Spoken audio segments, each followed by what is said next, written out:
evening. Welcome this evening to our FST event. Order. That's what we're used to, Feryal. Good, thank you very much. Well, welcome to this event. We try at the Foundation for Science and Technology to debate the hot topics at the right moment, and I think we've certainly managed to do that with our AI event this evening, Governing AI for Humanity, What's Needed Globally in the UK. And our three presentations will all be from people directly and closely involved in this. We'll begin with Dame Wendy Hall, who, of course, has been closely involved in, amongst other things, advising the UN on their global approach. And I'm delighted that we're also joined by the Minister. Thank you so much. And the Minister, Feryal, has kindly agreed after the three presentations. We'll then come to you for your immediate observations. And, of course, you've got 150 smart scientists who will be analysing every facial expression as the presentations go through. But Wendy, it is fantastic you've spared the time. Over to you for the first presentation. Okay, right. What do you mean spared the time? I wanted to do You're a very busy person. Hello everybody. Oh, that's me. I must be ready then. Oh, good, yes. So, I'm a Mac user. I'm a professor of computer science, so I can't use the technology. So that's... we launched the UN report in September. I'm going to mention it. And at that point, I started talking to people both in the Office for AI, the Institute, Safety Institute, and Gavin, about having an event at the Royal Society. This is the event we've organised, and it couldn't have been more timely if we had, planned all the events that have been going on. Now, what I'm going to do in 10 minutes is tell you the story of AI until today. And then my colleagues will give their opinions, and I will give opinions later. I haven't got time in this to actually tell you what I think we should be doing. So let's hit the ground running. So that was the name of the UN report, by the way, Governing AI for Humanity. Now, I'm not going to go through the history of AI. We like to think it started in the UK with Alan Turing. We've gone through several revolutions. This is just to make the point, this is not new stuff. But what's happened has been a profound change in the way in which AI is evolving. When I do a longer talk, I include the AI winters in this presentation, and I think we're in an AI blazing summer at the moment, but who knows how it's going to turn out. I got first involved. I thought I was going to stay a web science professor for the rest of my career, but I got asked to do the UK review of AI by Theresa May and her government in 2017. It was about economic growth and job creation, words we hear a lot of today. I did keep telling this government to read this report, and I think they did. But anyway, I've talked to Feryal. We've had a chat about all this.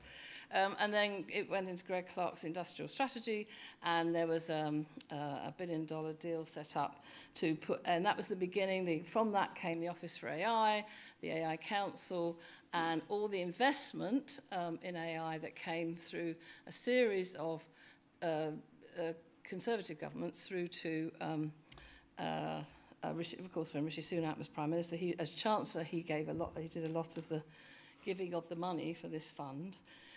And it was proceeding, and we were really on the front foot. AI regulations started to come into national strategies at this point, so this is 2021 we're up to now. Our review was in 2017. And this is when the EU started laying the groundwork for their AI Act. China was already, I'm going to make the point throughout this, that China's always been in this game. They're not just playing catch-up. And they've passed a lot of interesting laws as well. But of course, they have a very different way of dealing with content. And so they were, this is 2022, our national strategy that came from out of the Office for AI, from the review that Jerome and I wrote, was published this is September 21, in the COVID years. I remember doing all the phone calls about it. So this was, I think we were the first country to have an actual national strategy. And then the EU started to talk to the US about trying to persuade them to adopt the EU AI Act, and that's now, that discussion is history. And then we jumped to 2023. This was the big game changer. We had seen generative AI coming. It wasn't that we were blind to it, but what Sam Altman did, and I don't know if he's going to go down in history as a good guy or a bad guy, but what Sam Altman did was the very clever ChatGPT interface so that anybody could interact with an AI. And all of a sudden, over that Christmas 2022, everybody from government ministers through to the media, the general public, everybody was playing with ChatGPT without really, a lot of people not understanding what they're doing. They were just having fun with it. But I'll just make the point here that China was already up with that technology at that time. They didn't have an interactive version, but they had their Wu Dao. And I know the people who developed that, and it was a very powerful, it is still technology they use. Then the UK published its pro-innovation approach to AI regulation, which was actually a very good paper, but it went down like a lead balloon because it was like nothing against the people who wrote it. It was just like not the time to produce something that had to be quite considered whilst the ChatGPT debate was going on. And then we went into the era of the existential threat, which was always rubbish. I'm sorry, but scientifically, generative AI is never going to be an existential threat in terms of going rogue. It could do, in the future, we may well be facing this. And I applaud the work of the Safety Institute. I want it to be broader rather than just narrowly looking at American generative AI models, and I assume, I haven't talked to anyone today from there, but I assume they're busily looking at Chinese models now. I don't know exactly, but the meme that came out about, you know, we're all going to be dead by 2025 or 26 or something was very scary for people, and actually way away from the truth of where the technology, the science actually was. It was a lot of a considerable amount of hype driven from Silicon Valley, and even like when so this is all 2023 when Geoffrey Hinton, who's got the Nobel Prize, of course, well deserved, an ex-Brit, said I'm leaving Google because it's all too dangerous. This is the guy who invented it all, and I thought, you really shouldn't be standing up and saying, this is it's too dangerous, I'm going to walk away from it. I think what he actually was doing was saying, I want to be free to say what I want to be, you know, I don't want to be working for one of the big companies. And he has tempered his remarks since then and has been very wise about things. But it was a meme the media picked up that this stuff is very, very dangerous now. And we should all be, you know, we should have sleepless nights about it. And that was way too over the top, way too extreme. Well, I don't know why that thing's come through there, but anyway, on the left there, I don't know. But then we went through, that was picked up by the last government and to seize the high ground, and I think it was very good for the UK that they did this. Rishi Sunak talking to Biden there, can you see the pictures? Yeah. You'll note the diversity in the pictures, by the way. He goes to Biden to say, I'm going to run a summit, will you come? It's going to be a safety summit, and fine, yeah, okay, these things we need to do this stuff. But we're still in the, Matt Clifford was saying, you know, AI could kill many humans within 2 years. Well, he said that last year, so, you know, what was it, 20, I can't remember now, 23? Yes, 23, so we're going to be dead this year from it. This was all, but anyway. And then you can see the tech bro dominance, okay? That's the meeting Rishi had with the tech bros and the meeting Biden had with the tech bros, just making a point there.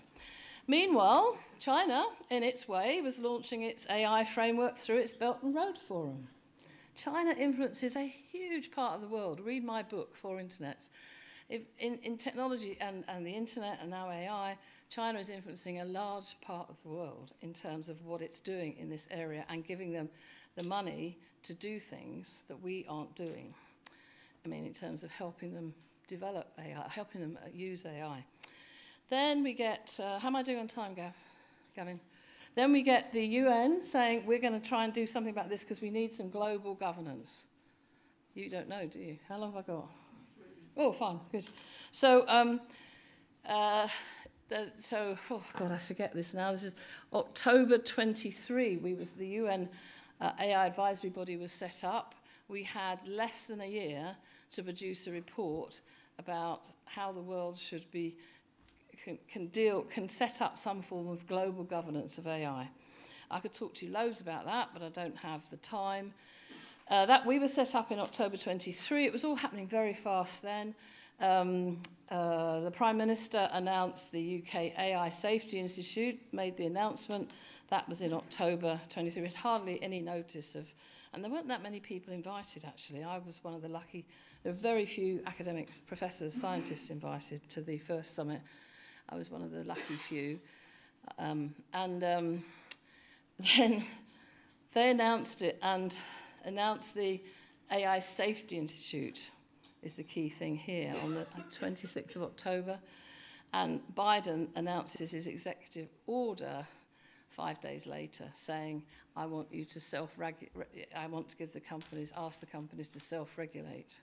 So you're beginning to see the tensions. Although we're working together, we're going to have a summit that every Americans were coming for, there was already the tension there about how this should be managed. The Americans, of course, announced a safety institute, but I think that's probably off the table now. I don't know for sure, but I imagine it is, with the Trump executive orders throwing everything out of the window. Jump to September 24, when we in the that was all in October. I might get my dates right. This is September last year.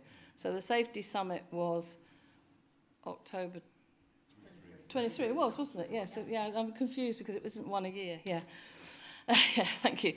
Okay. So this was the report we wrote after a year. It went through into the General Assembly, took a vote, and the recommendations were accepted through a rather convoluted route, but they were, and they were effectively to set up an international scientific panel, hopefully building on the work the UK has already done, a global policy dialogue on AI governance, think nuclear treaties here, AI standards exchange, and work for the globe for the playing field to be equal, the global south, so creation of a global AI capacity development network, and the establishment of a global AI fund to support AI in what we call the global south, so I hate that term, and fostering a global AI data framework and establishing a UN AI office, which has been set up as part, it was announced on December 31st, set up as part of the UN Office for Digital and Emerging Technology. So that's happened.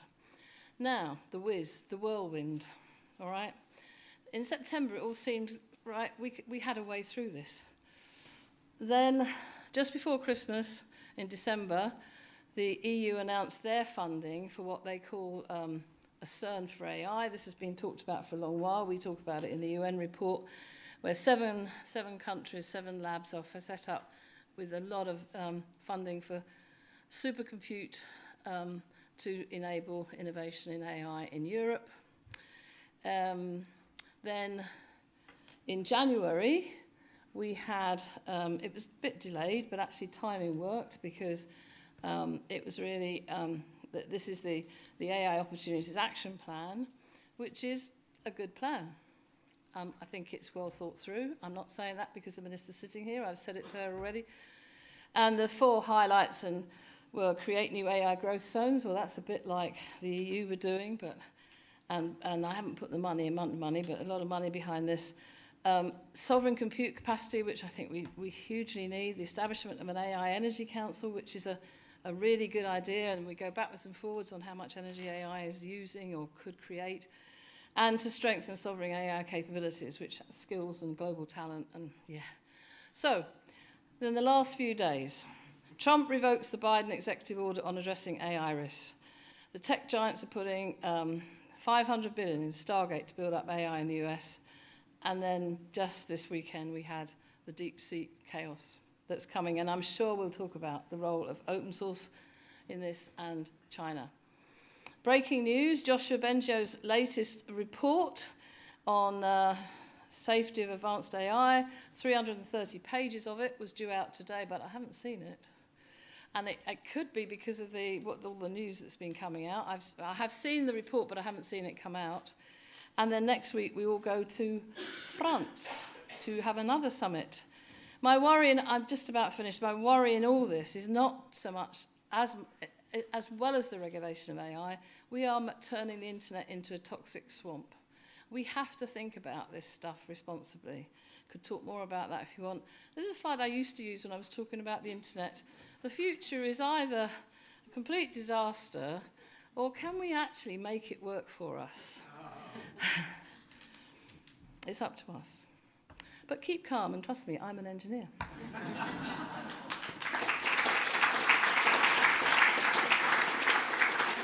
You can turn it off. Thank you very much, Wendy. That was a fantastic start from someone who has been very close to this, not just nationally, but internationally.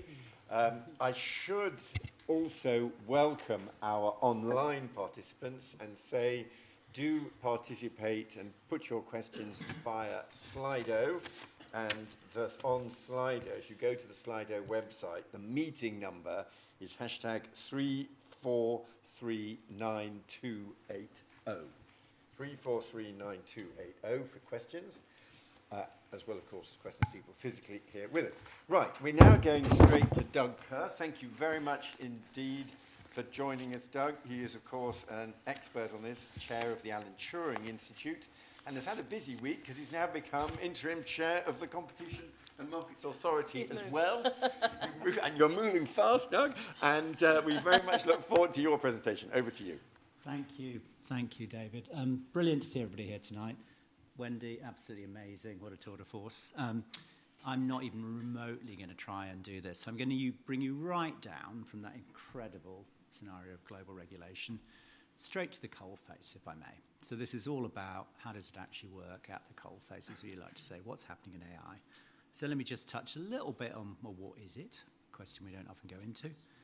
How does it create value? What goes wrong? And hence, maybe as we see the discussion, how might we think about the appropriate way to regulate something like AI? So what is it?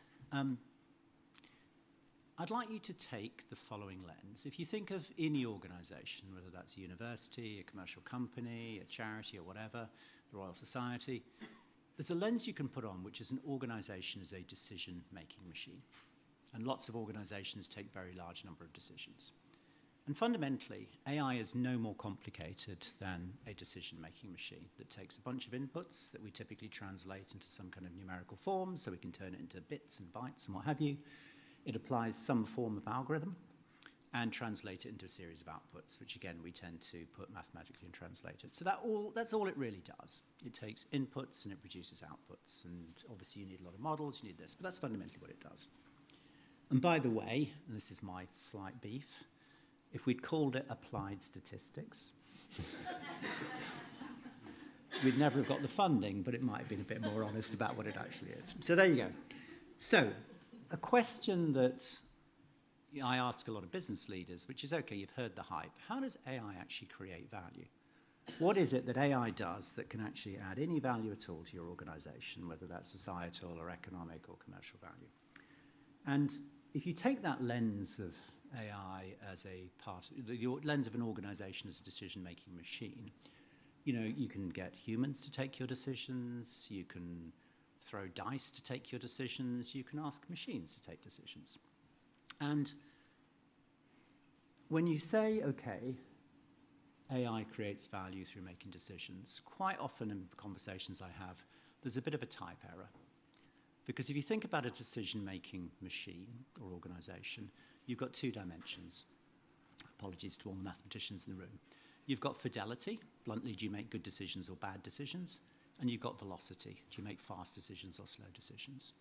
And the kind of implicit assumption when you look at a lot of debates about should we automate this, should we replace humans with AI, should we deploy, the implicit assumption is that AI creates value by making better decisions.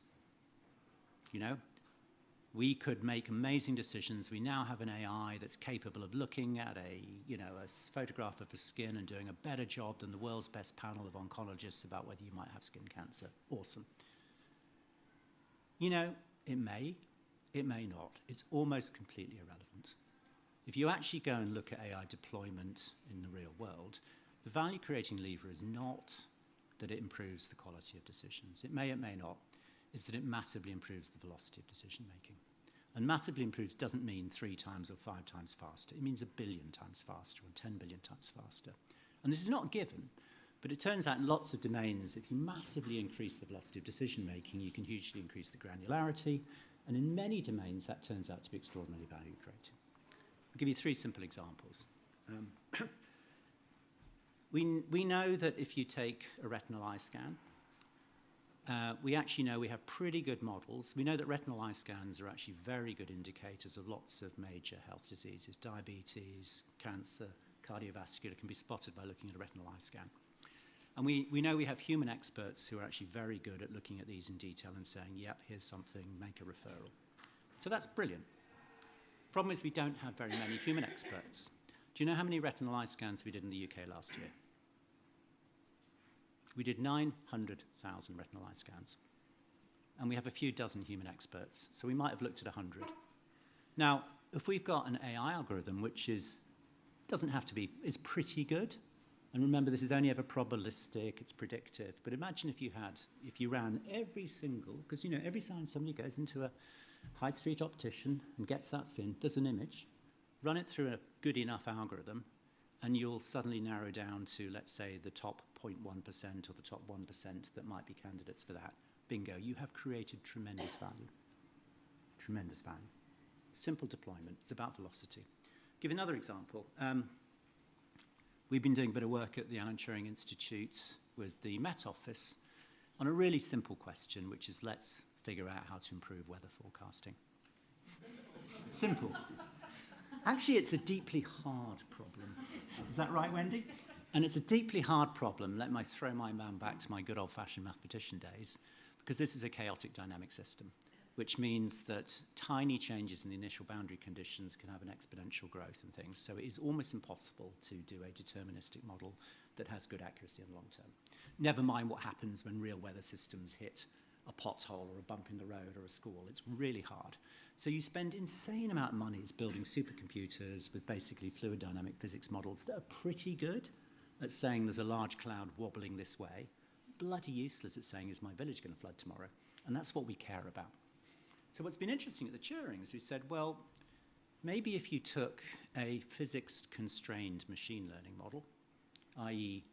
machine learning very good at predicting from history what might happen, never perfect, but you know, that absorbs some of that micro complexity and also enables you to get much more granular because we've got 150 years of historic weather information. When did it actually flood? What was the relative level, relative to the wind speed, the wind direction, the precipitation, etc. And you can do just pure, Google DeepMind have got a pretty good one, pure machine learning models. But actually what's interesting, what if you took a physics-constrained machine learning model blended? Nature paper just coming out on this. And actually it turns out these are pretty good. And in fact, they're particularly good in sparse data areas. So we now have predictive capacity for places like sub-Saharan Africa where there aren't many sensors that are way better than traditional models. But that's not really the point. The real point is the first test we said, can we match the predictive accuracy of an existing weather supercomputer? Which only took about 3 months, but it's 6 orders of magnitude cheaper and faster, 1 million times cheaper and faster. And that suddenly means everybody can have a supercomputer weather forecaster, which at minimum means you could do this. And what's quite exciting is that in a world first, the Met Office is currently building physics-constrained AI into production weather forecasting. So watch this space. Those little things you see are actually going to be powered by AI, which is awesome. Physics-constrained AI. So that's great. I'll give you one final example. My day job is looking after the Natural History Museum. And an interesting question we came to at the Natural History Museum is how do you date a dinosaur fossil? It's a really important question to paleontologists and others who care about deep time. And it's quite a hard thing to do because it's a lump of stone in another lump of stone. And they all look about the same, and you've got a 200 million year time span to try and date it. It's quite a hard problem. Turns out you can do it if you take a tiny scrape of the substrate, so it might be in a chalk substrate or a sandstone, you tend to find what we call nanofossils, which is the pollens, the planktons, and things like this. And these are actually very good indicators over time because they evolve, they change. You can get pretty good accuracy if you can really do this. Problem is to do that, you have to scrape a little bit off, put it on a microscope slide, look at it. You take a trained postdoc, let's call him Tom, because that's his name. You take a trained postdoc, and to get a good dating, you need about 2,000 observations. So that is 10 days of Tom, trained postdoc, 8 hours a day, staring down a microscope saying, that's triangular, that's square, that's this, that, the other. It's a pretty boring job. Does that be fair? And by the way, this is a commercial surface that all of the construction companies and drilling companies use when they want to hit a rock and say, how old is it, what's it made from? So we said, you know what, we spun up an AI team at the Natural History Museum a few years ago, and we said, well, okay, Tom, let's put you together with one of our machine learning guys and see if we can do any better. And so they built a model, very simple, take the image, tessellate it into small things, so you only have 1 or 2 things, do some sort of standard computer vision stuff. Again, took them only about sort of 4 or 5 weeks. They've now got a model, which is 98.5% accurate, it's pretty good, 30,000 times faster. Which, by the way, means we're now about to sell this as a commercial service because we can undercut everybody else's pricing who's using Tom Mark II to stare down the microscopes. So a simple thing, how does AI create value? Speed, velocity. Now, what goes wrong? I loved Wendy's, what was it you said? The existential threat is rubbish. I mean, yeah, it is. It's complete rubbish. And by the way, damaging rubbish, I would argue, because it is hugely distracted from some genuine things we should be worrying about. There are really legitimate societal concerns. I'll give you a couple of examples. Imagine an organization that has started to delegate decision-making to machines. And there are a lot of them right now. Every day, as we sit here today, billions of decisions have been made by machines. Credit reference checks, inventory placement, pricing, all of these things are being automated. And there's a class of activity that back in my Amazon day we used to call, how do you manage the machines? We've had 100+ years of the art and science of managing people. We're very early in the stages of managing machines, and machines go wrong. Bad data feeds, stale algorithms, this sort of stuff. And when they go wrong, they can go wrong catastrophically quickly. And how many people are we training today to actually really understand? As we used to say, I used to say this to the Amazon guys, congratulations, you've joined, fast forward 3 years, you're leading a team. Half your team is people, half your team is the machines. And that was the lived reality 6 or 7 years ago. And our job was to teach you how to manage machines. It's a hard problem. And yet I look at people deploying these systems throughout the place with no ability to audit and inspect their performance. That's very dangerous. Secondly, and this is very topical, I know the Minister is all over this, but who gets the value? I think this is particularly pertinent to us in the UK. As you heard from Wendy, supercomputer, arms race, whatever. Fundamentally, compute, even the algorithms, talent, these will probably be pretty commoditized. The scarce resource is truly properly structured, annotated data sets. The UK, partly through some very far-sighted investment decisions, has some of the world's most important data sets, and we give them away for free. And if you look at, that's okay, nothing wrong with it, open government, research use, 100%, public benefit, 100%, but does it really make sense that the UK taxpayer funded the creation of a lot of these data sets? If you look at the data from 2023, top 15 countries, private investment in AI, UK was 4%. It's punching above our weight, but put it another way, 24 out of 25 business users getting the value from UK data and not in the UK. And I think that's something we need to think about. A couple of very quick ones. An obvious one, trust is a massive issue. In these spaces, how and where do you put human in the loop? And even if the machine is better, and I contend in many domains it'll get deployed even if it's not better, because it's the velocity which is what will drive the deployment. There are many situations where you need to have human in the loop, and we haven't really thought through which is it mandatory, isn't it? And then finally, let me just throw out one thing that keeps me awake at night. For my sins, I ran Amazon's operation in China for 3 years, and I have an amazing, I loved your focus on China, Wendy. I have a long list of things I used to call only in China. But one of the things we discovered very painfully and very expensively is that all of this cool technology and amazing capability is just as available to bad actors as good. And we get a little bit focused on state actors, but trust me, serious organized crime pays very good money and has very good machine learning teams. And they deploy it in very scary and interesting ways that I think we're just quite blindsided to. You see a little bit in the You know, what happens when obvious things like spear phishing attacks suddenly get really, really good? But there's so many different domains where, and I can't tell you all the confidential details, but when we really drilled back to why we're seeing this level of fraud, why we're seeing the legal, when we did the really deep stuff and you started to trace it, you found at the end of it serious organised crime operating extrajudicially in locations that are very hard to pursue and where it's very hard to see it. And I think the bad actor use of smart technology, I think, is underestimated as a risk. So what does all that mean? One final thought. I think the regulation of this space is really important and really quite challenging. And I deeply feel for the amazing work. Well, first of all, I hugely applaud the amazing work Wendy and everybody is doing on this. I think it's fantastic. I love the human-centred. I think it's challenging because it's got to be thoughtful, as Wendy said, as I'm sure the Minister will respond to. You've got to think about a global, and by the way, global has to include China. It has to include some of the cool stuff that's going on. But if there is a governing thought here, you know, if I could put one thought out here, if you think about how do we regulate many, many, many new technologies coming in, typically they've generated enormous societal and economic value when the dust settles, but they have brought with them legitimate societal concerns, and as has been true since the invention of the automobile or everything else. You know, there are legitimate societal concerns. I've touched on some of them. And I think the challenge from a regulatory point of view is, and by the way, there's a massive opportunity for regulatory arbitrage here because the country or the area that gets it right is far more likely to attract the investment and generate the growth. I think the challenge is, which I thought was well laid out, by the way, in that paper you said that slightly can get the audience, is how do you meet the legitimate societal concerns and be really granular about what those are whilst giving the absolute maximum scope for innovation? It's a hard balance to strike, but if we can strike that balance, and I think if we can strike it in the UK, I think it's a brilliant opportunity. Thank you very much indeed. Sorry if I overlapped.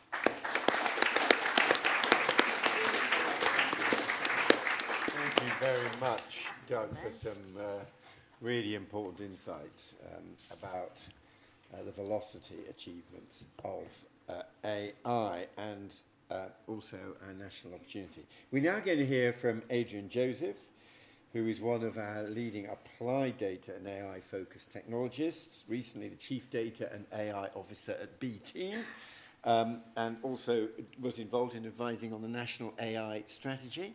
Thank you very much for joining us, Adrian. Over to you. Thank you, and good evening, everyone, and thank you for having me here. It really is a privilege to speak to such an esteemed audience of leaders and policymakers at a time when AI is reshaping the world at an unprecedented pace. I have to confess, I've had a complicated relationship with the governance of AI and data. At times, I was allergic to it. Many people in governance roles seem disconnected from the technology itself, its practical applications, and the real-world risks. Risks were often presented to me in a catastrophic manner without an assessment of the probability or the materiality of risks, or they were purely theoretical. Instead of enabling innovation, governance was seen to slow things down with layers of bureaucracy, complexity, and red tape. My position changed when I experienced firsthand what happens when AI governance is neglected. I led a major cloud AI and data migration program for a FTSE 50 company that was delivering 500 million of value over the medium-term plan. 500 million. We were ahead of target, moving at pace, and then we weren't. In the midst of this transformation, we detected and self-reported a significant cybersecurity risk that could have exposed the personal information of 20 million customers. But we caught it in time. But imagine the moment when I had to stand in front of the board and explain that we needed to pause one of the major strategic programs for this FTSE 50 company. You can picture how well that went down.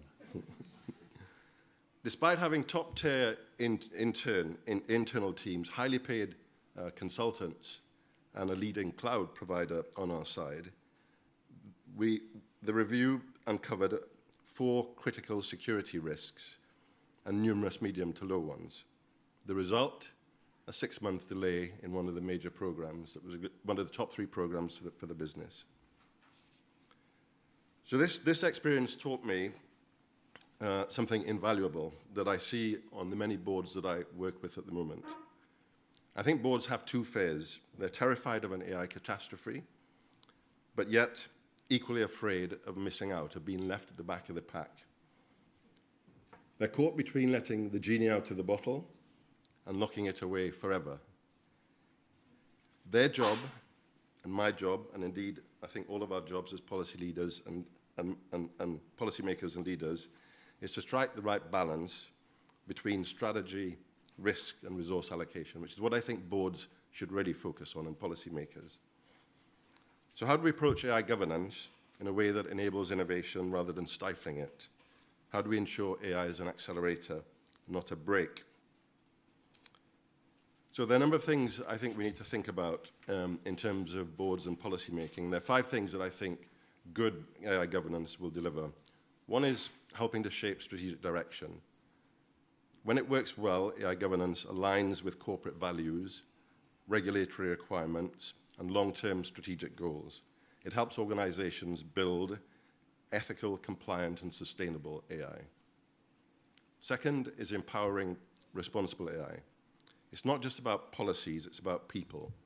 Through training and education and upskilling, AI governance ensures that employees understand how to use AI safely and responsibly, fostering a culture of trust and ethical AI deployment. Third is measuring value and ROI. In my view, AI governance done well provides clear frameworks for tracking AI investments, measuring ROI, and ensuring that AI initiatives deliver real business and societal value. In many of the organizations that I work with, we look at four levers of value. Is it going to drive more revenue? So, for example, can I build a propensity model that's going to find the best customers or prospects for my B2B teams? Is it going to make me more efficient? Can I reduce cost? Can I, for example, optimize my field force teams? And yes, we've seen examples of that where we take 20% of the cost out. And by the way, also take 39,000 tons of CO2 emissions out per year at the same time. So being able to measure not just the business value, but the societal value is really, really important.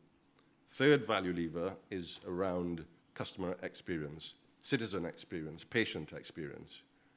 Can I use, for example, I've seen examples where we built intelligent pairing models where we connect the right customer to the right call center agent. Why? Because we know that they get a better experience. And by the way, we also get better upsell and cross-sell capability. Fourth area of value is around risk mitigation and management. So all the things you'd expect around fraud detection, cybersecurity threats, but also things like looking at a 300-page document for an organization that might operate in 180 different jurisdictions and being able to pull out the contract obligations in a matter of seconds. The fourth area where I think it's really important in terms of governance going right is around driving adoption. By offering a holistic view of AI activities across the organization, governance presents duplication, identifies opportunities, and accelerates adoption. It should be a coordinated effort and not a fragmented experiment, in my view. And I see too many examples of fragmented rogue experiments. The final one is around enabling smarter decisions. Good governance frameworks help organizations to make informed buy versus build decisions, assess vendors, mitigate risks, and ensure that AI procurement aligns with evolving legal and ethical standards. And it's really good to see the focus on the AI opportunities plan in this area around procurement, for example. One of the things we did at BT was we formed a cross-functional team to create a responsible AI framework. The teams that were involved were the policy teams, the regulatory teams, the data protection office, of course my team leading data and AI, the research teams, all involved in figuring out a framework for responsibly but radically driving business value. And it was based on 4 principles that align to the 2023 framework that the government issued in terms of all regulators should adhere to. The first one, it had to be fair, had to be for good, had to be accountable, and had to be transparent. Those were the 4 key principles. And all AI models all existing AI models, all new AI models, all had to be evaluated along those 4 principles. So I'm a bit of a speed geek. Let me put it this way. I see AI as a Formula One car, a McLaren, delivering mind-blowing performance, the most technically accomplished technology that we have at the moment, only when handled by a skilled driver, like Lando Norris. I was really disappointed that he didn't get the Grand Prix last year, but he came really close. He needs to be supported by an expert pit crew, but also people back at the factory. It needs powerful brakes, robust safety measures, and well-defined rules of the track. And crucially, it needs an engaged audience. Public input to shape the future is really, really important. So for me, AI governance is not a bureaucratic set of roadblocks. It's a finely tuned safety and performance system that allows us to go faster with confidence and with fewer crashes.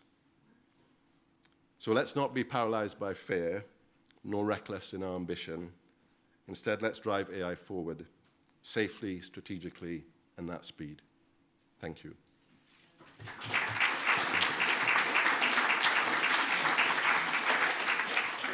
Thank you very much, Adrian. And there has been a very interesting kind of common theme about not being kind of taken over by the wildest sort of catastrophizing about AI, but being sensible about risks. And we're very fortunate. We've got with us Feryal Clark, who is the Minister responsible for AI governance in DSIT, MP for Enfield North since 2019. Thank you very much for joining us, and we'll be very interested in your comments and observations on the presentations you've heard this evening. So it's over to you. Right. Thank you, David. And it's a real honour, to be honestly, to be invited tonight and to join you guys tonight. So I joined the department in July, and I was delighted to be asked to join the department. And having done over 2 decades ago some machine learning, I thought, this would be interesting, and I'll understand everything that's happening in the department. And it was a rude awakening. Things have changed a lot. But it's been a very interesting time. And one thing I wish I had done is make this panel right at the beginning of my tenure in the office, because we the first couple of weeks, and I'll say a couple of months, did spend a lot of time people talking about safety. Everything was themed around safety and the threats of it. And I was a little, and I didn't, and it was a little irritating, because I was looking for someone to just, because having done some science, and I just felt like there was something, what was the other side? And I started going to talk, and I started talking to people outside my department. And at that point, we were still trying to put the meetings with Wendy and with Doug in the diary, and hadn't quite done it. It took a while. So it was. So I went on an international visit, and it was at that visit that I heard the most levelling presentation, and it was from an academic who very much brought. I felt like all the politicians in the room to earth. That it wasn't, it was scientists. We build this machine. We know what the data, how we're training. It is not. So the idea, there was far too much talk, I would say, on debates and front pages of our newspapers as well, like Terminator coming after you type conversations. So it was really nice to hear that actually. But yes, there are safety. We need to be mindful about safety. But it was, it was realistic conversations. And so that was really, really helpful. And then I met everyone else. So it's been really good. What I heard from Wendy was that my government was the first one to start talking about AI in terms of jobs and growth. So, but it is. I know a lot of work. It was a lot of work had been done, to be honest with you, whether it was on safety, whether on how how government should approach the issue around safety within the services. But I think we'd spent a little too long on safety and not enough on the opportunity. And I think that's what my government and our department has harnessed. And we thought we were doing things really quickly until we start seeing things changing. So we thought, as you know, in government time, I think 4 or 5 months to come up with a proposal like the AI Opportunities Action Plan and the deep dive we did into our digital services and coming out with a blueprint of how we're going to transform our government digital services. So I thought that was quite fast until I realised actually everything's moving pretty fast. So whilst government is slowly picking up, it's not as it's not as fast as we like. I think we are so, and I think we are in terms of like governance and regulation. I think we are in a good place. I would say for several reasons, because we have incredibly well-established regulators in this country who know their area really, really well. And I think that's really important. And some of the work that, as I said, that was done by the previous government who set up, for example, I talk about it all the time, it's not really big, but I quite like it. It's the algorithmic transparency standards, which forces every single government service who's thinking about who uses AI to make those algorithms public, so the public understand where it's being used. And everyone mentioned the issue around trust and understanding, and I think that really, really matters. But there is, for me, so there's lots happening, but one of the things that Wendy mentioned around the global governance of AI and the global regulation, and I think I am incredibly excited about the opportunity AI poses for us to improve our public services, transforming whether that's NHS, that's the education system. And I was at an event earlier where I was talking about, so I was a councillor in Hackney in an area called Hoxton and Shoreditch, where it was supposed to be, the home of like the next Silicon Valley, Silicon Roundabout, and we're right next to, the financial sector of UK, and you had kids growing up in my estate right across the road from where Amazon built his offices, and we had this amazing and the financial industry, and those kids never could never feel that they actually would ever benefit or ever had the opportunity to go to jobs that were created there. So I think for AI has the opportunity to narrow some of the gaps, whether it's access to services or access to opportunities. The idea that, whether it's the retinal scanners that could be used in London as well as anywhere in Scotland, anywhere in the UK. So I think the potential to reduce to ensure that our services open and accessible to everyone. I think that's really, really exciting. And also the productivity, it's absolutely, there are huge opportunities. And then we need to look at how that is done globally as well. So we're looking at how we ensure that some of those opportunities that are opened by AI, how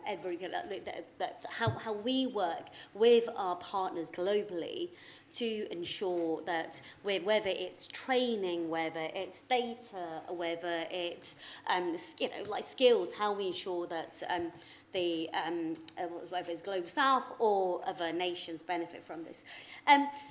I've made lots of notes and I can't read all my notes.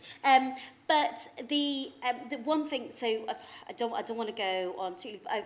Really helpful to set out how and why it's so important. So the fact that it makes decisions cheaper and faster, absolutely, at a time when all our public services are crumbling, really incredibly important for us. And I really like Adrian, your point around the public input and how they get to shape these policies as well. I'm going to go back to regulation. What we're doing. I think said about as the current activity. It will say we have good, as I said, regulators in place. Going forward, we have made a commitment to bring forward focused piece of legislation that would be focused on the most powerful models of the future. And we're looking to bring about that legislation in this Parliament. But the problem with government, but just listening to everyone this evening, the problem with government's legislating is by the time the legislation's gone through, it's too late. Just look at the Online Safety Act.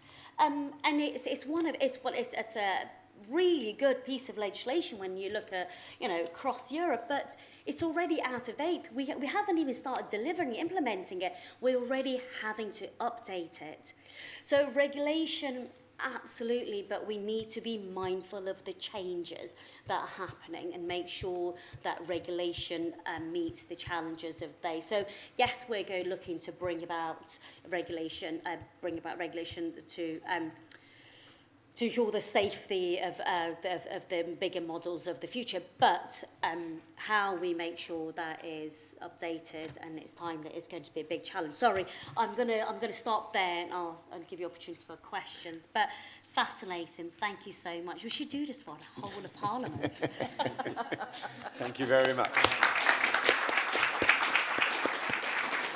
Perhaps I can just set the ball rolling by asking two questions about the government's approach. I mean, first of all, I think it is fair to say that under the previous government, there was a lively debate, and Wendy was involved in it, in 2023 about what the priority was. And it boiled down to two options, focusing on safety or focusing on NHS data. And a decision was taken, safety is the big issue. We'll make that the key part of our AI campaign. And I think now the mood is that the NHS and ensuring that this incredibly precious resource is used in the UK, but then more widely, but we secure the value of it, and it's used above all to improve healthcare. There's now a kind of corrective process underway. We know Peter Kyle and Wes Streeting are both very interested in this. What can we now, after all the activity the last few months, what can we expect to see happening? What is, because let's face it, all these exercises in the NHS can run into the sand. What can we look for? What are the metrics of success?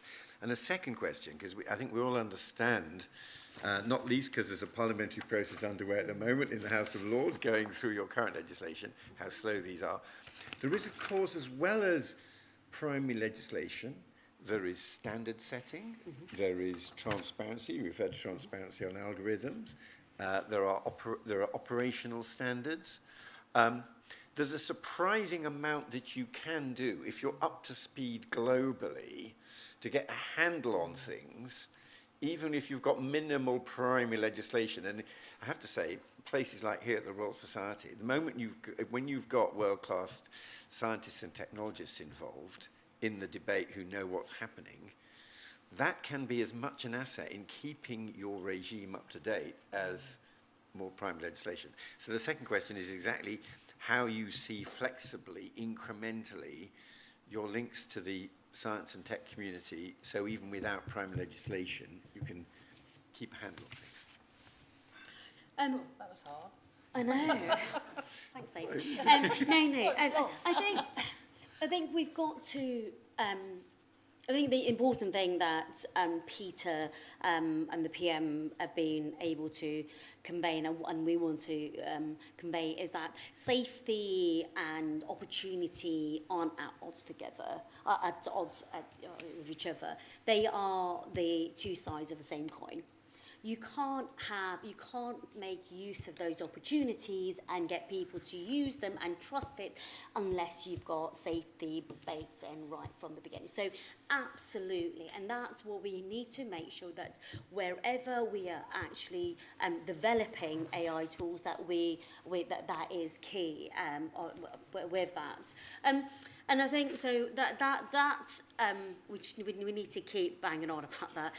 You're absolutely right. There are, we don't need this. We're not waiting, and we're not sat on our hands waiting for major regulations to go through. So there's a lot happening. We've had the AI framework, before I've changed that, called the playbook.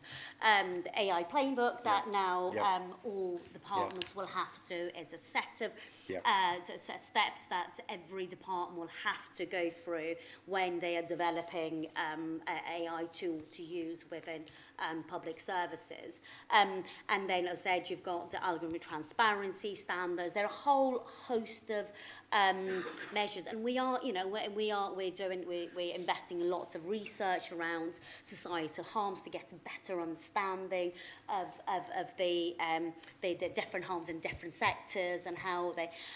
So there is, and there's a lot of work going on with academic institutes around some of those, whether it looking at where the opportunities are, whether it's around tools to speed up the generation of clean energy, to, as I said, all the societal harms. So there's a lot of work going on that front. And I think the work we do with our academic sector is going to be key in ensuring that we keep a very good understanding of the developing threats, or whether it's the threats or with the safety issues. So, as I said, if we're looking to, safety has to be baked in right from the start, and if we're looking to push and support the sector to develop as fast as we want it to, we need to make sure that some of those issues are dealt with at the beginning. So, huge opportunities. Great, thank you very much. Now let's collect several interventions from around here, and then we'll invite all of our panellists to contribute. Right, yep. I'm going to Best of luck, Gavin. No one who works in the department is allowed to ask me a question. Tim Clement-Jones, David, House of Lords. David, thank you for your points, which I thought were very well made about, in a sense, sovereign data assets and also international standards. But in that context, and of course time will tell whether, and we haven't seen the new AI bill, but I was very taken by what Doug had to say about AI regulatory arbitrage. And if we're going to go for international standards, whether it's 42001 or, risk assessment frameworks that are agreed through the OECD process, whatever it may be, which I think we're striving towards, how are we going then to have AI regulatory arbitrage? I mean, surely the whole idea is we're trying to get those international standards in place rather than have this kind of dog-eat-dog difference between our regulatory systems. Right, very good point. I think there's a question here. Yes, at the front. They'll come to you. They'll see you. Hi, Stacey Hoffman, National Physical Laboratory. And actually, I'm really happy to hear that question about standards, because I was going to ask about it as well. And wonder, are we not taking lessons learned from the internet governance space, where the need to really think about trust frameworks and confidence tools that are the underlying element of all of this, which you can develop through standards, through research entities? I don't see that coming to the forefront of these discussions, apart from the previous comment. How do we bring that to that forefront, and does it need to be pride of place there? Very good. Now, I think there were some questions over on this side. Yes, those two gentlemen would like to. Yes. Yep. Thank you. Nick Connor, 3C Consultant. My question is regarding data privacy. And one thing I've noticed is Meta and Google have sent me updates saying that my data will be used to train models, which is great, and I have to opt out of it if I don't want them to. Now, on one hand, that's great because we're feeding these models, and that will fuel us towards progress and advancing AI. But on the other hand, who owns that data? So my question is, are we going to see suddenly sort of a GDPR side of things where data becomes opt-in to use in those areas? Or are we kind of saying, at the moment, let's have a free-for-all, train these models, and then we'll think about that at another time? Yep, and over there at the far end, yep. Yeah, Rafael Hershey from Kiel University. Two aspects I'm interested in. One is the role of open source, and the other one is the energy footprint, but most interested in the role of open source in how it can make the AI more transparent. Thank you. Well, let's start with Wendy. Each panelist doesn't have to answer all the questions. Pick especially that earlier set, Wendy, about sort of regulation and trust, but over to you. What you respond? Well, I'm going to say some quick things. I don't want to take up a lot of time. I just want to make the point that, pick up on what Adrian said about responsible AI. The ministers, you're talking about safety all the time, but actually when you talk about responsible AI frameworks, that helps with the safety, right? And I think the trouble with, and it was the last government that started this, so you've got to sort of evolve it. Setting up the Safety Institute wasn't a bad thing to do, but it was too narrowly focused on the existential threat from foundation models. Yeah. And it has to, and I know it's beginning to do this, it has to broaden out, and it has to start being part of the debate around the things that Adrian was talking about, which is responsibility frameworks, and we could drive that debate from the UK to the rest of the world. That's the sort of thing we need to be able to do. I think it's the other thing the previous government did was just didn't want anything to do with academic experts. Anyone with a professor in front of their name was not talked to at all. And I know you're going to change that because you need, as David said, the scientists who know what's coming down the pipe. I'll leave that there, but I was, it was aghast with the way. And then the data piece. I'm a great believer, and I'm looking at Tim here, in the concept of data trust, about how we help people manage data. And I like the idea of flip to enabling us to put our data into data trusts that are managed by third parties who negotiate with the companies on our behalf.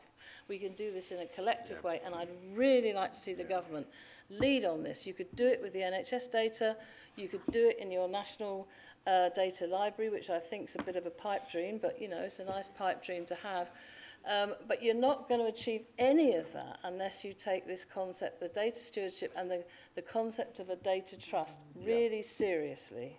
Yeah. Open source, we have to think that the cat's out of the bag. We've got all the deep seek stuff coming. But the point is, if the closed source stuff is dangerous, well, the open source stuff is dangerous, and now anyone can get hold of it. And how do we keep that under safety wraps? Thank you. Let's do Adrian, then Doug, and then go to the Minister. Yep. Yeah, I mean, I think we already have frameworks in place to the earlier point, right? In 2023, we published the guidelines for safe and ethical use of AI that had to apply to every regulatory body that looks after AI regulation in the UK. And I like that we went sector specific, and I like that we provided these principles around transparency, around explainability, around accountability. There were 5 very clear statements that were made, and that, when we were at BT, we looked at those and ensured that we were aligned with those. So I think there's enough for us to, build these frameworks out. On data privacy, I like Wendy's idea. I'm on the board of Great Ormond Street Hospital for Children. I think a lot about healthcare data. 35% of the world's data is apparently in healthcare, and so, I think it's a really rich area for us to be thinking about. What if we had in the NHS app the ability, for example, to, allow permission for 6 months for this particular purpose? So I think there are ways in which we could think much more creatively and innovatively about asking for permission to use data in responsible and trustworthy ways. In the same way that we can donate our organs, relatively easily, why can't we donate, our data in time-bound and restricted ways? And then on open source, yeah, I mean, there's, if I look at the big three players in the world, I think kind of, Microsoft and OpenAI, that alliance, Google, and then Meta with their open source, their open source ones. Companies like Mistral, the French one, again, some really interesting models there. And of course, DeepSeek. But I think the important thing about DeepSeek is not, the sort of cost of the model. I think what they did really well was around using reinforcement learning in a way in which we hadn't thought about, sufficiently. So, it's not just brute force of big compute. But that gets very scary, because once these things can reason... Yes. Yeah. And to Doug's point, bad actors have access to these things. They can see the weights in these models.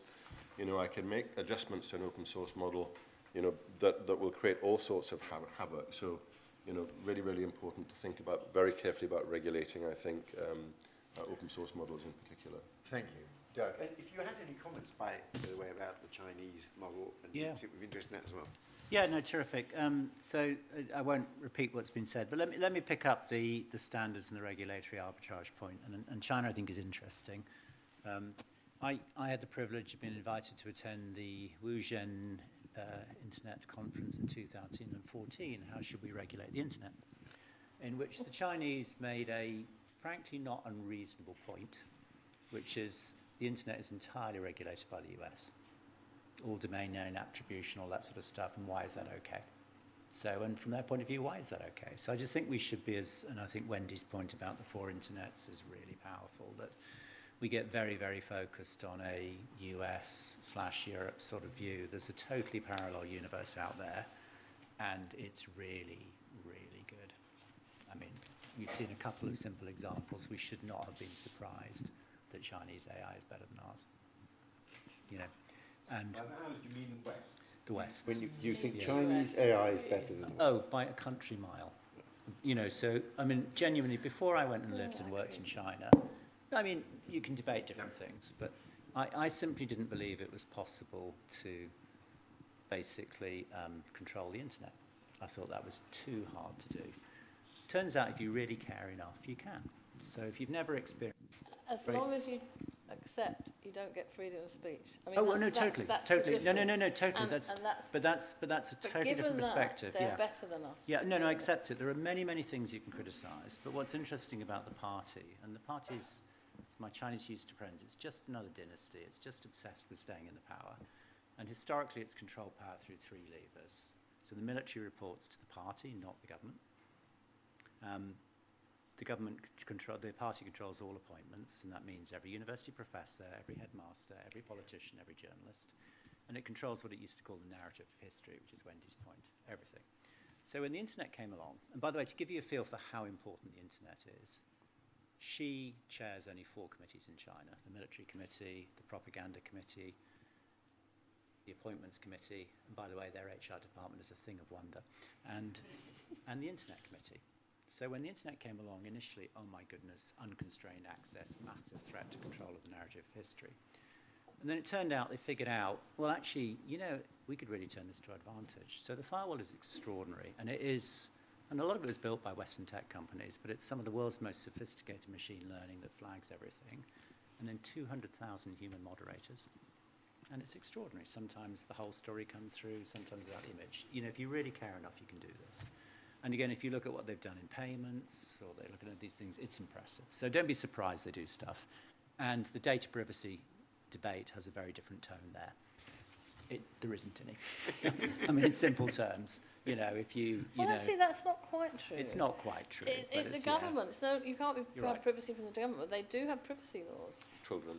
They have very powerful privacy laws, very powerful restrictions what you can do, but the party chooses to actually give itself the ability to do it. So you're quite right. It's a very different world, and if you've never lived there, it's worth trying to understand China. Anyway, but back to the points about, and look, as the chair of one of our larger regulators now, I think you've always got to be thoughtful about, I think there is a bit of a minimalist principle, that if you're not careful, regulation stifles innovation and gets in the way. So for me, it's right back to you want to achieve. And I think Wendy expressed this beautifully, but actually, I do think we got off on slightly the wrong foot with the Safety Institute, because you set a goal which is stop existentialism, stop Gen AI creating killer robots. Great, that's what you did. Had you had a different objective, you'd have got a different outcome. I think the standards is really interesting, because the standards is fundamentally about interoperability and the creation of competition, and that's so important in telecoms and cables and whatever, etc. Don't know how important in different places of AI, but that's where we should be really forensic about saying where does it matter, where it doesn't. And then the brilliant point about how do you trade off good common global interoperability with regulatory arbitrage. It sounds like a bit of a cop-out, but I think there's a ton of devil in the detail. And the danger we face is that if we're not careful, we'll go for too blunt a set of tools, we'll over-regulate. Actually, I could make a pretty strong case that we're in the wrong place on health data. I mean, Cassie knows this as well as anyone. But if you give me a simple example, Biobank, the world's most important data set by good orders of magnitude, the most used, the most subscribed to. 500,000 people fully consented. Yeah. These are people who rock up, come back, full body MRI, total histories, full in questionnaires, fully consented. They're given complete consent to all of their primary data to flow. That data is still not flowing. Exactly. I That totally data is support not Gurr on that. Yeah. We are in the wrong place on health data. Yeah. Yep. Well, we have to change that, That is Minister. an issue around primary care and GP Okay, consent, all of this. isn't it? So I think the point is, sorry if I may finish, is to say, I think within a general framework, standards where they make a difference, absolutely. Common interoperability, absolutely. Minimum standards, absolutely. But I think if we're not careful, we will, nicest possible way, we'll put so many constraints that, VC firms and startups and big internationals say, well, actually, you know what, it's just a bit easier in Berlin than it is in London. And that's the risk we run. So I think we just need to be mindful of that. Feryal, your observations on those questions? Just, I think I forgot to mention something that I think it is quite important in the absence of, whilst we're developing the regulation, we talked about frameworks and where they've been developed. Last week when we announced the blueprints, like went along with the digital government transformation plans, we also announced that we'd be putting together a responsible AI development advisory board. But that's to bring together the civil society organisations. Someone mentioned we mentioned the public in this, and I think where the important thing for me is trust. So safety is important, is important because if we're going to have adoption at the scale that we want, we need to make sure that the public understands it and trusts it. And I think government saying it's safe now, it's not going to be enough. So we're going to have to work very closely with our civil society organisations, with academics, with our unions, and so the Responsible AI Development Advisory panel will be doing that. On open source, I don't know, I'm quite conflicted on open source or not, because I think on one hand you've got, open source gives you the opportunity to identify the errors, the issues with it, and continues that whole the continued development in that sector. And I think, when I was talking to I was talking to someone a couple of weeks ago, and I just remembered the Human Genome Project. Whereby everyone opened up their books around what they were sequencing and the speed by which the human genome was sequenced. And I liken I think that is a great example of when you open up what you're working open source. I think can speed up developments in there. There are it does also mean that bad actors have access to it as well. But so it's slight, but we need to keep the on the wraps. And can I just, someone mentioned energy, and we didn't actually cover it. So it is an area, it is one of the recommendations within the AI Options Action Plan. Huge recognition of that, and that's why we've got the AI Energy Council that's been set up with the Department of Business to look at opportunities where we can actually invest in reusable clean energy to fuel for what is a very energy-intensive technology. So I know you're tight for time. Yeah, but right. No, that's good. And in fact, I want to now turn to the questions from our online participants. And you've just answered one, which was about energy usage. But I'm just going to read out the 3 that have been upvoted from our online participants. First, what does a sovereign AI capability consist of? So what do we mean when we're talking about that? Then, when AI is sometimes like a black box, who should be held accountable, and who should be held accountable and how when AI goes wrong? And then thirdly, and by the way, sometimes anonymous, I always say to ministers, anonymous could well be a civil servant from your department. We know at Resolution Foundation, all the best anonymous questions come from Treasury and DWP, we know. Why do some panelists dismiss existential risk when many experts, such as Turing Award winners and lab CEOs, and I think Nobel Prize winners, express concern? They could be wrong, but why are the panelists so sure that they are wrong? There's 3 questions. Let's start at this end and go along. So, Doug, you first. Yeah, look, I'll tackle that one. And there's been lots and lots of statements about the existential risk. But let me just throw this one out to you, which is a lot of these neural net models and things were built back in the mostly 80s and 90s to sort of mimic the structure of the human brain, neurons firing, etc. And we don't really understand that well how the human brain works, but we do know some of the constraints it operates under, because we know roughly how long it takes a neuron to fire and all of that sort of stuff. And if you figure it out, you look at the speed with which humans make decisions, pattern recognition, all that sort of stuff, you can only go to about 6 layers. And so the one thing we know for sure is that the way in which these Gen AI models work is fundamentally structurally different from the way in which a human brain operates. And then So it's not, you know, I mean, in some ways the Turing test was a massive false herring because it started to think that intelligence was mimicry, and I'm not sure that's right. And I don't see any fundamental evidence that any of these things will ever get to reasoning or mathematics. So I think, I'm not saying it's never going to happen, but the current models, and Wendy will have a much more expert views. I think we are, you know, quite a few fundamental breakthroughs away of anything that even remotely resembles the way in which human operates. So I think there's quite a way to go yet. Because I agree with everything Doug said. I'm not saying there isn't a potential existential threat down the line. Yeah, and people like Hinton are now saying, 10 to 20% chance that in 30 years, you know, it's sort of like he's narrowed back, he's pulled back from it, saying it's immediate. But so, but the thing is that first of all, it's 50 years since the Turing test was developed, and we're going to have a meeting in this very society in October to examine what the Turing test means today and how. So, and that's going to be really fascinating, because I always thought that Turing overestimated the intelligence of human beings, actually. Because I have to get that the right way around. It's incredibly easy to fool a lot of people, right? And your point about mimicry is so important there. So it's not that it might, and this is why safety institutes are important, or the whole safety science. We need to be promoting this whole concept of safety science in this area. So please, people don't think there might never be. There could well be, and we need to be prepared for a time when the technology gets more intelligent. I mean, you know, when it starts to reason, then you begin to, you know. But at the moment, they're just predictive machines, statistics, as you said. Let's keep on cracking on, because I want to get one more round of questions in from the floor. Oh, yeah, but Adrian and Feryal, your comments on the questions from the online participants. I mean, I think we haven't really focused yet on either the accountability question or also exactly what we think we mean by sovereign AI. Shall I take that? Okay, So, Feryal. I think there is a lot of...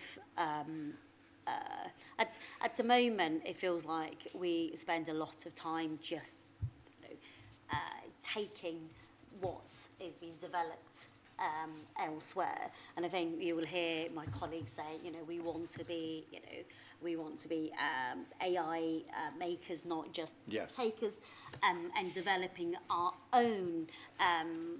You know, it's just it's like, why shouldn't we aspire to have our own Googles or Microsofts? When we have all of the components that are necessary, what is it that's missing? So that's where I'll tell you what, you can't get the money.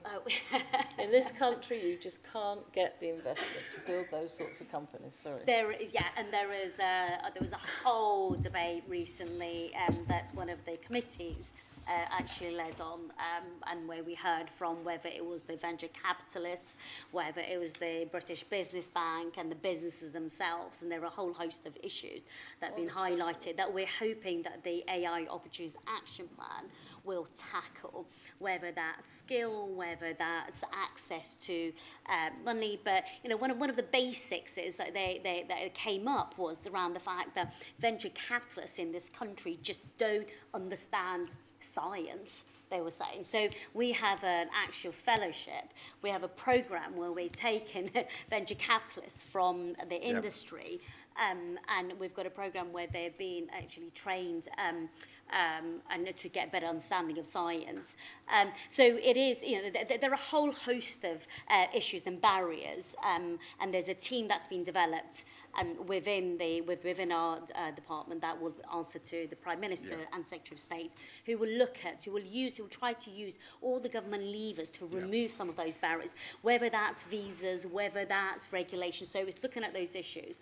So that's what we talk about when we're trying to talk about like sovereign, and it's about being able to build AI, like, you know, I know, but like British values within what we build will be very important. One of the tools you have got as well, of course, is procurement, and there is a view that the Palantir getting the contract for the NHS data framework was the missed opportunity when there was a British opportunity to lead on the NHS framework, and it went to Palantir. I think in the sort of history. That was the previous government. Yes, I know. I'm aware of that. But I will look into that. I think that no, was. But it's really because immediately that's the trigger. People say, "I'm not giving my data to Palantir." Yeah. Adrian. Yeah, maybe a little bit on the black box one, who should hold accountable. I mean, my belief is that you know, we do need to hold tech providers accountable for, you know, the technology that they're putting out. In the same way that, you know, I sit on the board of DirectLine Group and I'm responsible for and held accountable, personally liable for making recommendations to shareholders if we divest parts of the business. You know, that is a trivial risk in the context of the risk of you know, AI going wrong. So I do think the tech providers have should have more of a responsibility, you know, perhaps personal responsibility for members of the board, and certainly they should be building more inherently, natively into their products that make them explainable. In the same way that you have FinOps and SecOps built into those platforms, you should also have, you know, more capability around explainability. And then maybe on the existential risk. I mean, it was so narrow that, and I remember, Wendy, you and I and many others were saying to Matt and others that, what about bias and misinformation in a world where 4 billion people are going to We said it in a parliamentary committee. We said it in lots of places, you know, that it was really narrowly focused. But, you know, I actually feel that the biggest existential risk for us in the UK is a risk of not adopting AI at the scale that we should be thinking about. And we're going to be left behind. There's a week lost in admin alone in the public sector, you know, that we should be tackling. And the reality is that all of the money's gone to the big tech companies and their chip-making buddies. It's time we got more of a slice of the pie. Very good. Now we're going to have a very quick round of final interventions here. We've just got a few minutes left. I see. Oh, right. Right. Let's start at the back there. The gentleman in the white pullover. Yeah. Hi there. So we heard some really good examples of how AI can deliver value, whether it's in the Met Office or the NHS or anything like that. And I work with a lot of companies that are doing the same thing. One thing that they all have in common is that they don't need to use creatives' copyright works without their permission. So I'm wondering why the government is proposing to introduce a text and data mining exception which would weaken copyright protection for our valuable creatives. Yeah. Right, okay. Question. And then I think right at the back, I don't want to miss out someone right towards the back. I can see a hand. Can't see. Yep, go for it. Thank you. Andrew Mackenzie from the Physiological Society. We talked a lot about DeepSeek in China, and when it comes to thinking about regulation, how can we keep people in the UK, for example, safe if we've got models that are tightly regulated and we know where they come from, but then a model can drop seemingly overnight and lots of people can put data into it without knowing who's looking at it or where it's going. So how do you keep people safe when you can't stop people accessing models that arrive? Lady down here. Yes, right. Let's come down to the front on this side, then I move across the other side. The lady in the front row here. Yes, great. Thank you. Cassie Smith, Health Data Research UK. Just picking up on the point on the risk of not adopting AI and also the challenges of regulating at pace. I think one of the challenges we see in health data is the fear of inadvertently doing the wrong thing. And Doug mentioned, GPs who may have a perfectly lawful basis to share data, but there is a fear there because you hear about these huge fines. Is there a way to drive up standards and give assurance? Because at the moment, a lot of this is just an uninsurable risk. Is there a way that you could have some kind of insurance scheme that was tied to standards that could drive up standards and give assurance to use of data? Thank you for that very interesting thought. Right, we'll move across and we'll start the front and then move backwards. Yes? It's a bit following on from the question asked at the back a moment ago. We talk a lot about data in terms of personal data and privacy, but a lot of what made LLMs powerful is professionally created creative data or data from or content from the professional services, and now these organizations are intentionally trying to keep their data out of the reach of these models unless they can monetize it somehow. So is there a place for regulation to encourage or support or create a framework, or is it best left to the market? Right, yep, and then a few rows back. Yes, lady there. Hi there, I'm from the Royal Society, and I wanted to ask about skills, education and maths, and the importance of how we fix our education system so we can really take advantage of the opportunities of AI. The Minister mentioned the local estate where lots of young people have no idea of the opportunities on their doorstep. And we've got a huge crisis in this country in terms of maths and data education. Just under half of our workforce have the maths age of someone from primary school. So that's a big issue in terms of upskilling our existing workforce to be able to make the most of AI. But then we've got a whole cohort of young people in school, and we really do need to equip them with maths and data education. Yep, right. And then let's keep moving back. Yes, there's two I see there. Yes, the lady there, and then along the row. Okay, right. Hi, Tamid Kidis is, I work at Citibank identifying opportunities across technologies, but I'm also recently been appointed as the UK delegate to one of NATO's science advisory committees. I'd like to ask, because there's an advisory group coming up shortly, how would you go about positioning the UK? And the reason I say that is, it's obviously a big balance between opportunities and risks, but one of the biggest issues is how the UK is perceived. And I'm not saying we are, as you know, Lord Willetts, but the UK is often perceived as far more risk-adverse than a lot of our transatlantic counterparts, especially the US. Right, and another very good question, and then... Yeah, I'm going to keep on collecting these interventions. Yes? Hey, yeah. I'm Matsia from the School of Law at the University of Reading. I just want to follow on the text and data mining exception question. I saw a portrait upstairs of John Locke earlier, and I guess my question is around intellectual property. And I think that trust and protecting IP go hand in hand. And obviously it's acknowledged, especially in the AI regulation bill that's been published, it's acknowledged, but is there a regulatory framework that can support intellectual property at the same time as, allowing AI to do what it needs to do for innovation? Yep, and then final question right at the back there, yep. Hello, I'm Ben, I work at an AI startup, and the panel mentioned Palantir in reference to the NHS data, and how can UK public procurement be improved so that we take advantage of these things without creating another NHS spine type debacle? Yeah, right. So those are lots of fantastic interventions, and we're not going to be able to answer. Some of those really good for all of us, and if I may say so, I think it's great the Minister is here to hear those points. And I'm going to give the Minister the last word, but let's work across. Adrian, Wendy, Doug, and then the last word to the Minister. I've not, I mean, there are too many there for me to pick, but maybe the skills one I don't think we've really spoken about very much. And, you know, it's the thing that I fixated probably on the most when I was, you know, working at BT full-time and in other executive jobs is, you know, how do I recruit, how do I retain, and how do I reskill? Those 3 R's. You know, that was probably the biggest challenge that I had. And it's not just about maths and technical skills. Those are critically important, and we need many, many more of those. And, you know, some of the ideas that the government have put forward in the opportunities plan, you know, certainly resonate well, although perhaps slightly elitist. I think we need to be much broader in terms of the skills. You know, my daughter did a degree in philosophy and literature and wanted to work in the charity sector. She said, really hard, I can't get any job. She said, what should I do? I said, what about being an AI ethicist? She said, what's one of those? I told her. She looked up. 2 weeks later, she came out to me. She said, Dad, they all earn $100,000 and in the US. What else have you got for me? I said, what about being a prompt engineer? She said, what's one of those? Anyway, so I told her what a prompt engineer was. 2 weeks later, she came out. She said, Dad, I got a job.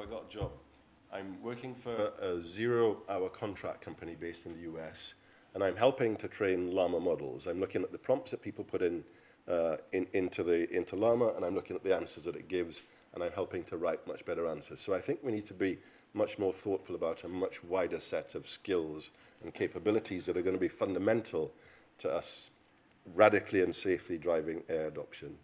Right. Your daughter is very lucky to get such excellent careers advice. You should make it more widely available. More people need it, absolutely right. Right, Wendy. I have to pick up on skills, having been the AI skills champion. The maths education, I've been on working groups about, I'm a mathematician originally, working groups about maths education since the 1970s.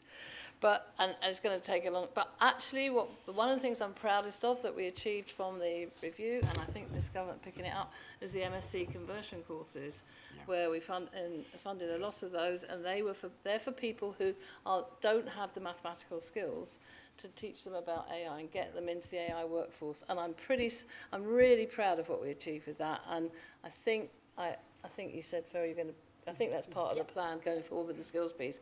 And I think that's a way forward we can do in the short term, whilst we still try and get more people into maths and to be able to do maths, because we still need the coders and the people who can do the maths. I just want to wait one thing. A point about copyright and data. Having watched Laura Kinsberg swoon at the feet of Paul McCartney on Sunday, and I would have done exactly the same, by the way, I do think the government is misguided in what they're doing with the copyright bill, and I really would urge them to think again. There are other ways to do it, to enable the companies to harvest the data and give people the privacy and rights over their intellectual property. And I'm going to say, data trust is one of the ways to do it. And I think we could lead the world on that. But you have to understand what a data trust is. So I'm not going to do that now, but I really think that is a way to manage this. And for the national health data, it is a way to manage it going forward that we could explore and lead on.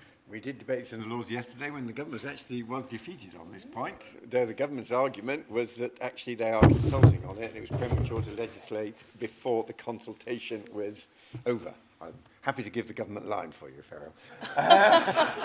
Doug? Yeah, I'll just build on that one because, you know, back in my marketplace days, we spent a lot of time figuring out how do you connect content creators with end consumers in a way which is fair to the content creators. And historically, you had so many gatekeepers who got in the way and extracted massive economic rents. I think you're in the same world where you need to be thoughtful about this. When I speak to most content creators, whether they're authors or artists or musicians, they're totally fine for people to consume their content if they pay for it, you know? And I think what's missing is the intermediation layer, which might be a national service the UK could build, which says if you're a data owner and a host, we will intermediate between you and the people who want the data, and we'll figure out what the charging model is, and the market will find its way, and therefore it's a data trust. And so Wendy is spot on, and I think it would not, as ever, and it wouldn't be hard to do this. I think there's an interesting question about who you're going to get to build that isn't party pre, but that's a question for another day. Well, Feryal, it's so good of you to be with us this evening. Your observations, your final comments. Just on the skills piece, there's lots going on. So have a look at the AI Option Action Plans. I won't say more about that. Great. There's huge amounts going on, like whether it's new scholarships and fellowships, whether it's changing, amendment of the curriculum, and working with the industry to look at the skills needed. So there's huge amounts going on. On the on the copyright issue, right? So one of the first things that was brought to my attention when I first got selected, I had, if anyone knows, Chris Bryant, who's the minister both in DCIT and DCMS, responsible creatives. He came and plonked himself on my sofa and said, right, this is the biggest problem you're going to have to deal with. How are you going to deal with it? It's like, not heard about it. And he said, right, everyone's been talking about it. Not a single person has written to me when I was an MP, so I wasn't aware of it. But we absolutely recognise that it was an issue, and then there are lots of court cases across the world. We could sit around and wait for the outcomes of those court cases, or we could look at what we could do in this country to resolve the issue. We held very quickly, like within a couple of months of being appointed, we held round tables both with AI companies and the creative industry to get a better understanding of what were the concerns and what were the kind of like measures they wanted to see. And on the back of that, we have put together a set of measures that we've gone out to consult on. We need to have and that's what's going on at the moment. The data bill was never was never meant to deal with the copyright issues. Now, I was so keen to support Chris to sort this out that in September, when I was asked a question, I'm very hasty because recognising how important this was, recognising how little had been done on it. I was keen to come forward with the consultation really quickly, and when I did announce that, we were working really fast. I was accused of rushing it through. So we are taking, it's out for consultation at the moment. We're engaging with the sector, but what we were being told at the beginning about what Europe were doing, we've now come to realise it's difficult to make it work. So whatever comes forward, we also it has to be workable. There has to be a technological solution of how it's going to work. So we are consulting, we are listening, it will come forward, it is really significant. The creative industry is one of the themes in the industrial strategy. It is one of the biggest sectors in the UK. So there is a recognition, we are working on it. So whether it will come forward. Great, well, thank you so much for that point. Thank you to everyone for participating today. A particular thank you to our panel, who have been excellent. We will now adjourn for a very quick drink and then dinner downstairs. Sadly, our online participants are not going to be able to join us for that, but thank you to our people who have joined online. I hope we managed to get at least some of the most upvoted questions through. Thank you all very much indeed. Thank you. Well done. Thank you.